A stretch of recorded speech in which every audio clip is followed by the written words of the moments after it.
A lot has been said about the policy to create a 24-hour economy in our country. Mr. Speaker, I think in the arguments of both sides of the House, we can at least agree on a number of things. The first is that our economy needs major transformation. That, I think, there is agreement. We are confronted with the crisis of unemployment, especially among our youth. That, I think, there's also some consensus.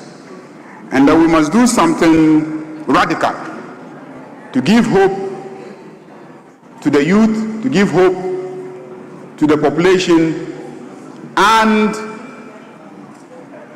to enable the private sector to accomplish the hope that has been created. Mr. Speaker, the 24-hour economy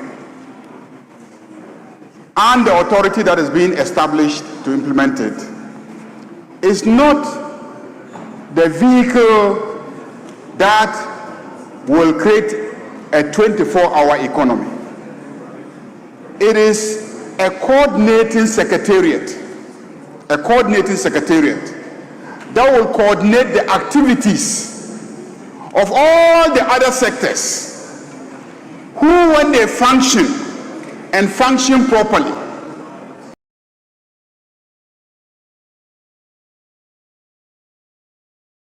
would deliver a very productive sector and will deliver employment. That is the whole idea. That is why it says that the whole 24-hour economy is founded on three pillars. One is production systems development transformation. Production systems development transformation. Let's take just this one pillar and try to understand what it means when you say production systems development transformation. Let's take the agricultural sector. The NPP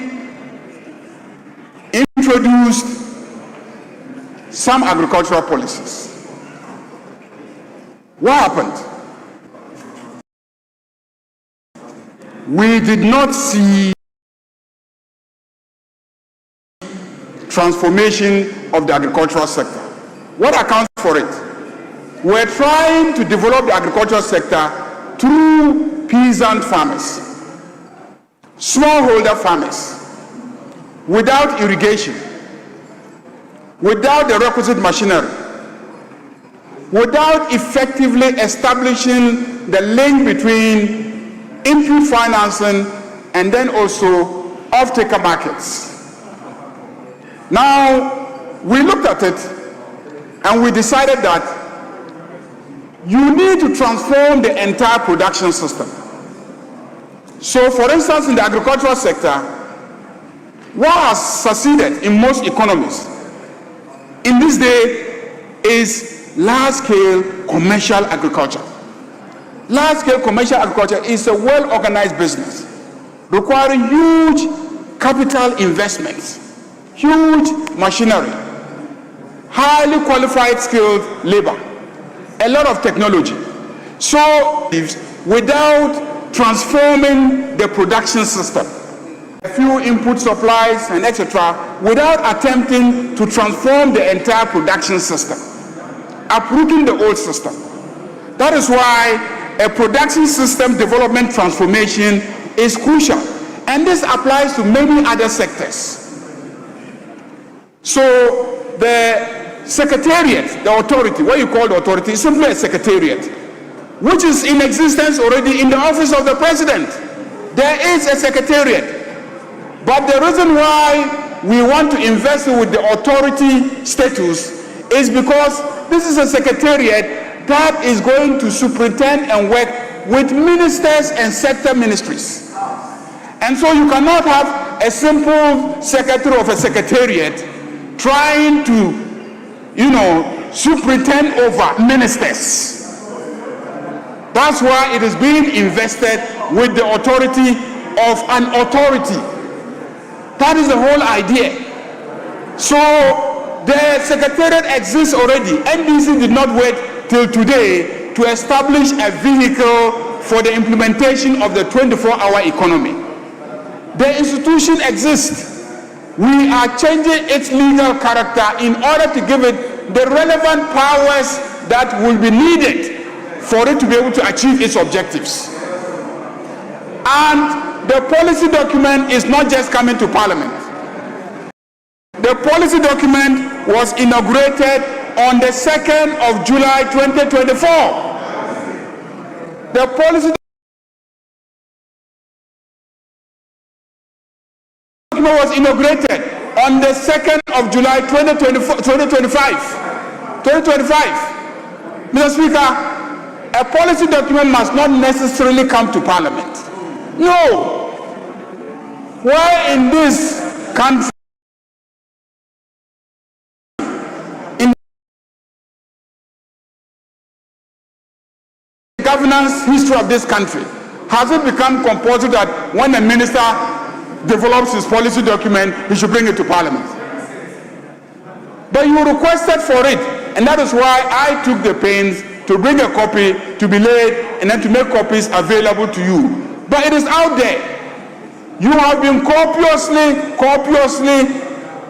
making reference to NDPC reports. You've been copiously making references.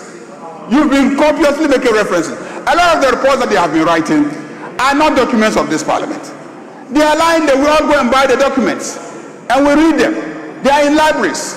So when the president goes to inaugurate the policy underpinning the 24-hour economy, as a diligent member of Parliament, the first thing you do is to make sure that you take steps to get your own copy so that you are well informed.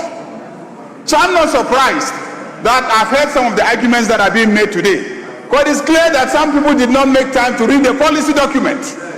And that is why I took pains to bring copies and make the copies available to you. Now we will have to focus on the development of supply chain and market systems. Let me say that when you say it is not necessary, indeed, it appears to me that you are even arguing against a position that your own regime advocated. I recall in this House several State of the Nation addresses, during which President Akufo-Addo decried what he called the Gettysburg economy, referring to the economy created by Governor Gordon Gettysburg, I think somewhere in 1920, when he was governor, where our economy is fundamentally just an export economy, exporting only raw materials and not finished products. And so he made it one of his major objectives to pursue a program of industrialization. That has been the basis of the one district, one factory policy. So there was an attempt, except that because the attempt did not pay attention to systems, we went and constructed factories to process tomatoes where there were no tomatoes, because we hadn't paid attention to the transformation of the production system of tomatoes. We went and constructed factories to process watermelon where there was no watermelon.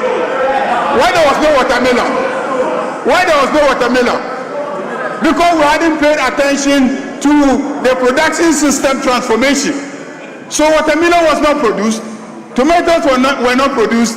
So we have all sorts of factories dotted in all the bushes that are not producing anything, because we did not pay attention to the transformation of the production systems and the value chain system. That is why we are establishing the 24-hour economy authority so that it can pay attention to systems. That is production system development transformation, development of supply chain and market systems, and the development of labor. These, when put together, will enable an economy that will operate 24 hours. It will be naive to imagine that on the heels of the very, very, very bad economy that you handed over to us, the day after, this economy will become a 24-hour operating economy. It will be naive to have that imagination that the economy that was overburdened with debt, to the extent that the entire international financial system had written us off, the economy that was burdened with inflation at the rate that you left it, the economy that was burdened with exchange rate at the rate that you left it, the economy that was burdened with interest rate at the rate that you left it, where the private sector could not have access to capital to expand. How was it humanly possible that anybody taking over an economy like that will within a year transform that economy into an economy that is working 24 hours? Mr. Speaker, the fundamentals need to be addressed. It is obvious that in the last 11 months, we have demonstrated capacity. We have brought inflation down to 0 digits. We have reduced interest rates. We have reduced the debt. The debt to GDP has reduced drastically. And Ghana has been given excellent ratings by all the international rating institutions. So this economy is ready to be transformed into a 24-hour economy. And that is why we are now establishing the authority that will implement the 24-hour economy. That is why I urge all of you today to vote so that we will have the second reading, adopt the report, let's go through the consideration stages, and where there are changes to be made, we will make the changes, and we will establish the 24-hour economy. One, by the fact that the gold board, and I'll not sit down without addressing this, which you raised. We do not see any problem with the gold board. Absolutely nothing. On Tuesday, when Honorable Afaro-Markin raised the issue, I gave him a befitting response. Yes, it is said that $214 million, is perceived to be unaccounted for. Perceived to be unaccounted for. I'm saying perceived because the Bank of Ghana has its audit system. The implementation of the gold board policy, we had benefited by raking in 3.8 billion United States dollars. 3.8 billion United States dollars. The volume of gold that small-scale miners gave to the government of Ghana increased in value by 3.8 billion in 1 year compared to the volume of gold that small-scale miners sold under the NPP government. So if we gain 3.8 billion United States dollars and we are perceived to have lost $214 million, do the mathematics. Why will I jettison a policy like that? So, Mr. Speaker, we are well guided in every step that we take. And that is why I want to assure you that in establishing the 24-hour economy authority, we are equally well guided. So, Mr. Speaker, on that note, I urge colleagues to vote in favor of the motion that we take this through the second reading, adopt the report, and proceed to the consideration stage. Thank you very much, Mr. Speaker.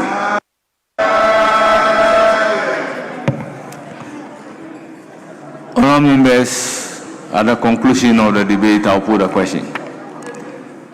All those in favor of the motion say aye. Aye. Those against say no.